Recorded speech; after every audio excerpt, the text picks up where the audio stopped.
जय साथियों, स्वागत है आपका आपके अपने YouTube channel RBS study classes में। हम पढ़ रहे हैं पॉलिटी और पॉलिटी में आज हम पढ़ेंगे बेवल योजना। बेवल योजना 1995। तो बेवल योजना से किससे संबंधित है? हमारे संवैधानिक इतिहास से संबंधित है। संवैधानिक मतलब संविधान की शुरुआत कैसे हुई, कैसे मांग की गई। क्योंकि हम लोग क्या थे, भारत क्या था, ये अंग्रेज़ों का गुलाम था और ये अपने आप कुछ भी नहीं कर सकता था। तो हमें क्या करनी थी, अनुमति लेनी थी कि हम अपने हमारा भी संविधान होना चाहिए। उसी के थ्रू इससे पहले हमने किप्स प्रस्ताव को पढ़ा था। किप्स प्रस्ताव यानी जहाँ से हमारे संविधान की शुरुआत हुई थी, संविधान की मांग होने लगी थी कि हमारा भी देश का एक संविधान होना चाहिए।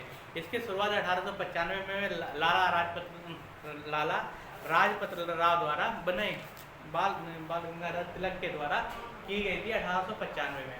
उसके बाद 1922 में गांधी जी के द्वारा इसकी बात कही गई थी और उसके बाद 1935 में एम.एन. राव के द्वारा ये बात को किया गया था।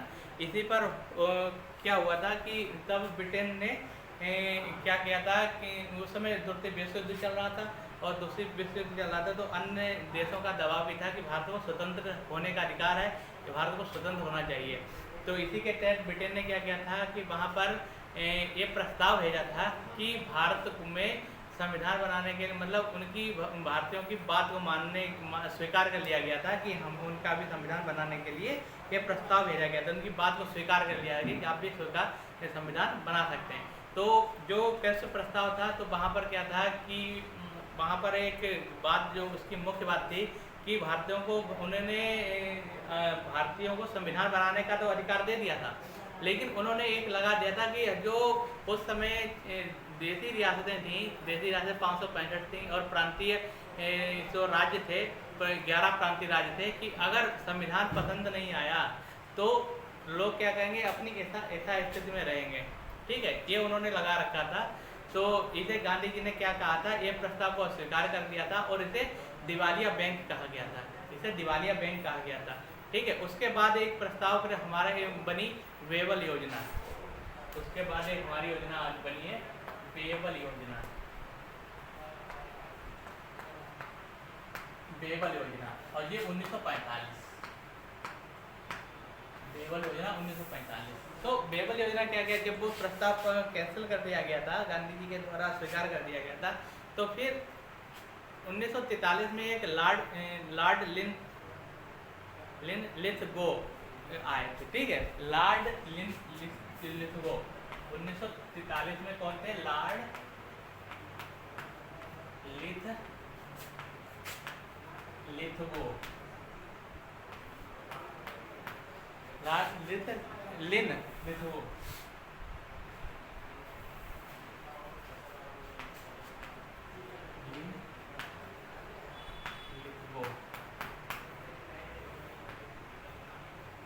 लिथगो क्या लॉर्ड लिथगो के स्थान पर लॉर्ड बेबल को भारत भेजा गया था।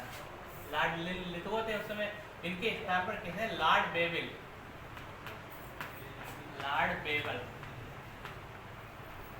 को भारत भेजा गया।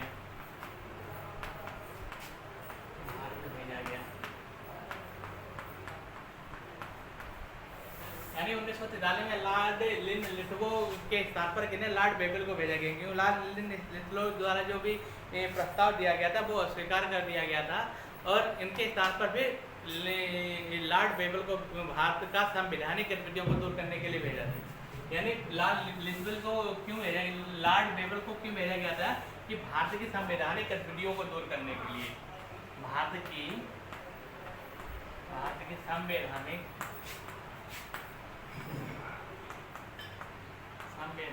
गतिविधियों को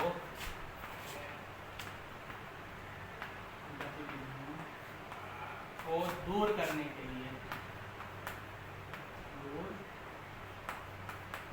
लिए किन्हें भेजा गया था? लॉर्ड बेबल को भेजा गया। इसलिए इस योजना का नाम क्या दिया गया? लॉर्ड बेबल योजना के नाम से इसे जानते हैं हम। लॉर्ड बेबल की योजना के नाम से इसे जानते हैं। तो लॉर्ड बेबल योजना के नाम से जानते हैं। जब सेकेंड विश्व युद्ध की समाप्ति के बाद भारतीयों को संविधान बनाने की अनुमति दी जाएगी। उन्होंने बताया था कि ये कहा गया था कि तो संविधान बनाने की अनुमति क्या, उन्होंने तो पहले ब्रिटेन ने कह दिया था कि द्वितीय विश्व युद्ध जब खत्म होगा तो भारतीयों को संविधान बनाने की अनुमति दी जाएगी। क्या थी इसकी बातें कि भारतीयों को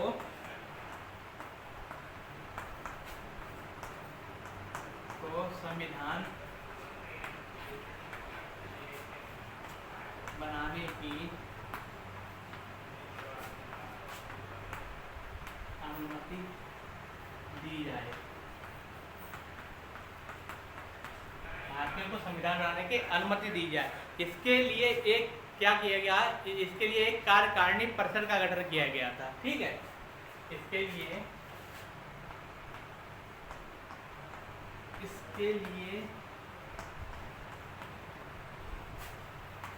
एक कार्यकारिणी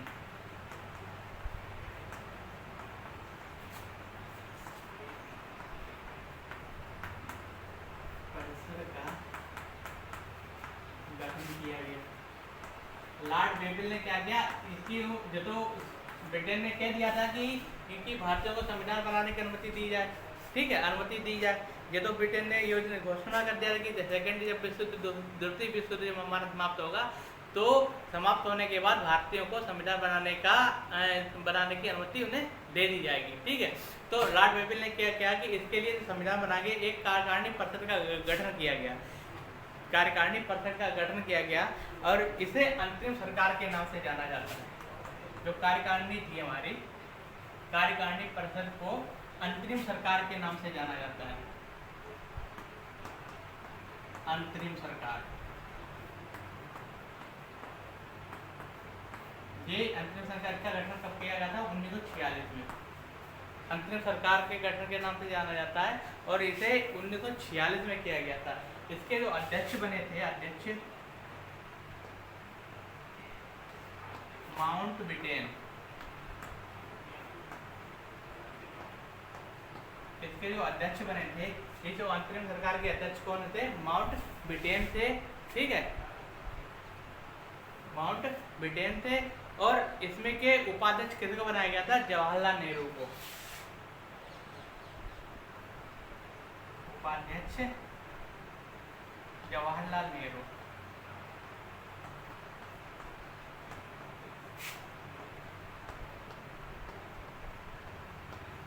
इसका अध्यक्ष कौन थे? माउंटबेटन थे और उपाध्यक्ष जवाहरलाल नेहरू को बनाया गया था। सरदार पटेल को गृह और सूचना प्रसारण मंत्री बनाया गया था। सरदार पटेल को गृह सूचना, ठीक है, गृह सूचना और प्रसारण मंत्री, प्रसारण, ये मंत्रालय दिया गया था किसने? पटेल जी को, वल्लभ भाई पटेल।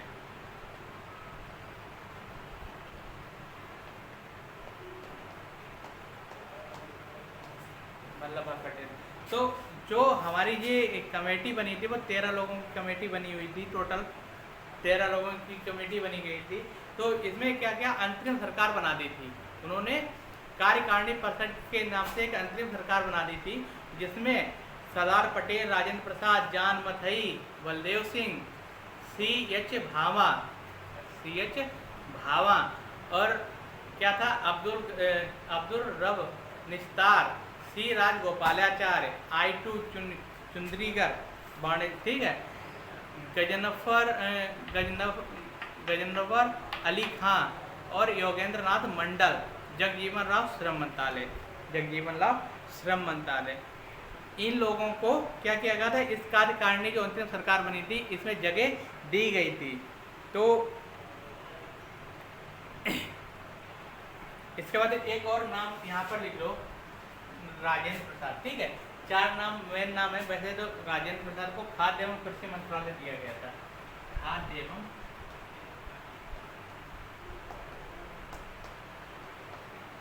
कृषि मंत्रालय, ये राजेंद्र प्रसाद को।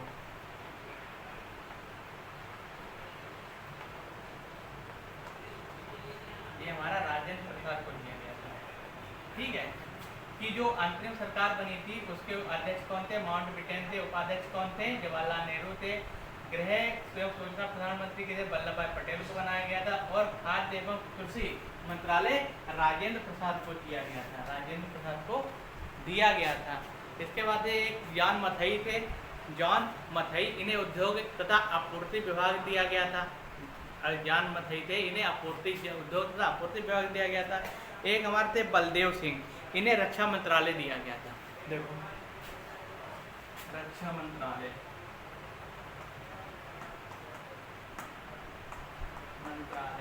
ये हमारे कौन थे? बलदेव सिंह।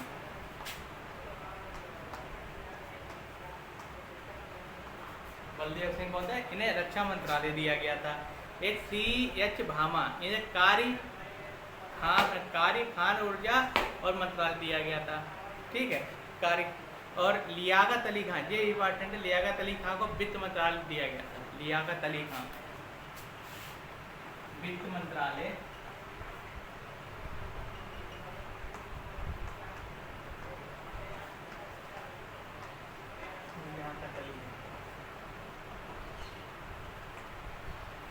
यानी बेबल, जो बेबल योजना थी, इसका मुख्य उद्देश्य क्या था? बेबल योजना का मुख्य उद्देश्य था कि वहाँ पर जो ब्रिटेन ने कहा था कि द्वितीय विश्व युद्ध समाप्त होने के बाद भारत को अपने संविधान बनाने की अनुमति दी जाएगी। तो अनुमति दी जाएगी, तो उसी समय एक ब्रिटेन ने प्रस्ताव भेजा, जिसे प्रस्ताव के नाम से जाना जाता है। तो वो क्या कहते हैं, गांधी जी ने अस्वीकार कर दिया था, उसे दिवालिया बैंक घोषित कर दिया गया था। उसके बाद ये संवैधानिक गतिविधियों को दूर करने के लिए तो लॉर्ड बेबल को भेजा गया। तो लॉर्ड बेबल ने क्या किया? तो लॉर्ड बेबल ने एक कार्यकारिणी परिषद का गठन कर दिया, कार्यकारिणी परिषद का गठन कर दिया, और उसके अंतर्गत लोगों को उनके मंत्रालयों को बांट दिया गया, उनके मंत्रालयों को बांट दिया गया, और जिसे अंतरिम सरकार के नाम से जाना जाता है। अंतरिम सरकार 1946 के नाम से जाना जाता है। और ये तब क्या किया गया था? संविधान बनाने के लिए इन्हें मतलब तैयार किया गया था कि ये लोग संविधान बनाएं। इसके बाद हमारा 1946 में ये कैबिनेट मिशन वहाँ से भेजा जाता है, ब्रिटेन से भेजा जाएगा। ठीक है, और कैबिनेट मिशन को भेजा जाएगा। तो उसमें बताया गया भारत का जो संविधान का गठन किया गया, इसमें 3 सदस्य थे। ठीक है, कैबिनेट मिशन के तहत भारत का संविधान के गठन पर जो गठन किया गया, इसमें 3 सदस्य थे। ठीक है, संविधान का जो गठन किया गया, उसमें कैबिनेट से 3 सदस्य भेजे गए थे। ब्रिटेन ने अपने भी 3 सदस्यों को वहाँ भेजा था। जिन 3 सदस्यों के नाम को पूछा जाता है, तो इसे हम पढ़ेंगे, कैबिनेट मिशन को अगले वीडियो में पढ़ेंगे। तो बेबल योजना का मेन उद्देश्य क्या था कि भारत में जो संवैधानिक गतिविधियाँ चल रही हैं, उन्हें हमें दूर करना था। उसे दूर करने के लिए बेबल को भेजा गया था। ठीक है, तो बेबल ने उसमें क्या किया था? एक कार्यकारिणी परिषद का गठन कर दिया गया था, जो संविधान बनाएगा, संविधान जो बनाएगा उसे कार्यकारिणी उसका गठन कर दिया गया था, और जिसके थ्रू जो संविधान बनाने के लिए जो भी गतिविधियाँ हैं वो दूर हो जाएं। इसे अंतरिम सरकार के नाम से जाना जाता है। और इसके जो अध्यक्ष थे माउंटबेटन थे, और उपाध्यक्ष पंडित जवाहरलाल नेहरू थे। ठीक है, तो ये थी हमारी बेबल योजना 1945। और इसके बाद हम पढ़ेंगे कैबिनेट मिशन। ठीक है, कैबिनेट मिशन पढ़ेंगे, और इसके बाद धीरे धीरे संविधान हमारा आगे बढ़ता जाएगा। तो संविधान की सारी जो क्लासेस हैं आपको थ्योरी के माध्यम से समझाई जाएंगी, पढ़ाई जाएंगी। तो जो लोग वीडियो को देख रहे हैं, तो वीडियो को जिनने सब्सक्राइब नहीं किया वो सब्सक्राइब जरूर कर लें, और उससे अधिक शेयर करें, जिससे भी आने वाले वीडियो का नोटिफिकेशन सभी को मिलता रहे। तो मिलते हैं अब नेक्स्ट वीडियो में। आज के लिए इतना ही, बहुत बहुत धन्यवाद।